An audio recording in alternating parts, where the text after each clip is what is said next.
Hello, in this video I'll be going over how to comb through and analyze the results produced by the Steel AISC Design add-on module. If you have not seen video 9, that is the first part where I go through all of the input data needed to design the Steel members in this model. I recommend watching that first, and I will link below video 9 in the description. As you can see, this is the moment frame we worked with in part 1 of video 9, and you can see the loading that's applied here along with the load cases combinations and result combinations.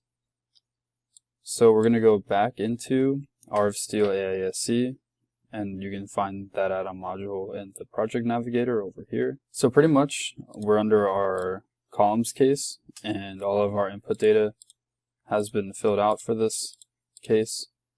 So to start off, we can select the calculate button, and you can see that the results are produced in a split second, so they're pretty fast.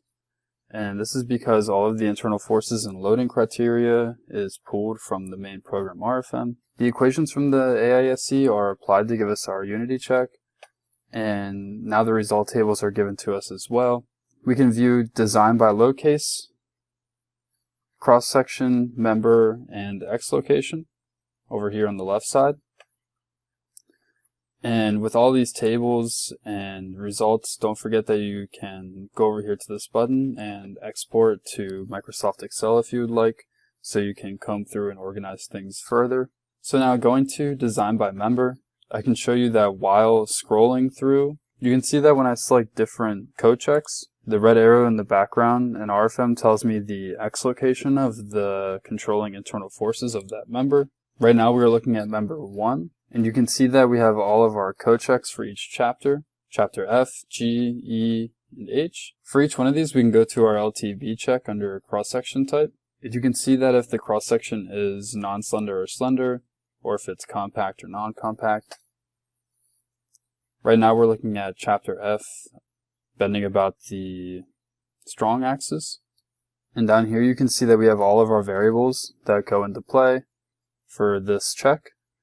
And you can also see the design ratio along with code checks on the right hand side here. This is good because we don't want RFEM to be a black box program where you're unsure of how these design ratios are coming up and which variables or coefficients are set to what.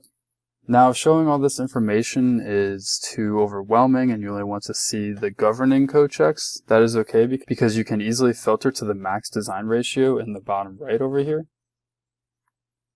Once the max is selected, we can hit our Apply Selected Filters button, and that'll give us the governing code checks. Now on the left-hand side over here, we have also our parts list by member. This will give you the number of members, length, total length, surface area, volume, unit weight, and total weight. Now we can also click this button down here called Graphics, and that'll take us to our graphical view. And that's where we can display our results within RFEM. You can see that we are still technically in the add-on module, RF Steel AISC up here. And it also shows you which case you're under as well. But we're reviewing everything in RFEM. Over here we can select if we only want to look at our ultimate limit state design in the project navigator and view those code checks on our members. We can take a look at serviceability as well. But for our columns, we don't have any serviceability checked right now. You'll see that. For ultimate limit state design, you can see mostly where that is controlling, and that's at the top of our members where our beam connects. Now over here, we can click on RF Steel AISC, and that'll take us back into the module itself, where you can see more of those details and variables if you would like to know what's going on with our governing code checks. We can go back into cross sections up here under input data. And this is where you can optimize your cross sections. This can be done automatically. The default is set to no, but with this drop down we have a couple of options. We can choose from the current row, and this will choose any W shape from the AISC section. The other option is to choose from favorites list. Your favorites list is located in the cross section library.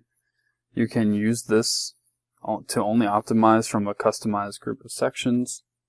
I can show you that right here by going to our cross-section library.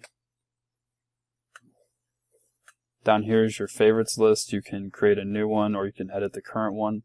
and pick which sections you would like to optimize. So once we hit from current row, we can hit calculate, and the program is going to give you an estimation based on the old internal forces of the old cross-section.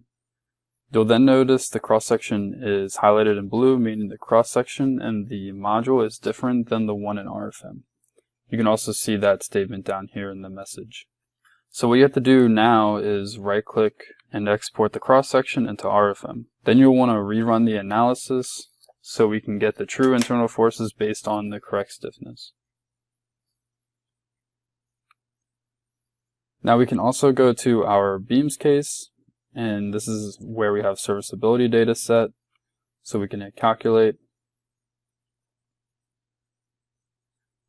And now you'll see that our beam is not passing the code check for chapter L for serviceability design. We can go into our graphic view, turn off ultimate limit state, turn on serviceability, and you can see that at the midspan it is controlling at a 1.07 design ratio. We can go back into the module and get a better idea and have more details on what is going on there.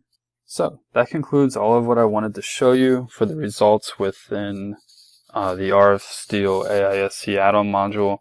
I hope this was helpful, and if you have any questions, please leave them in the comments or email us at our tech support email, which you can find in the description along with our website.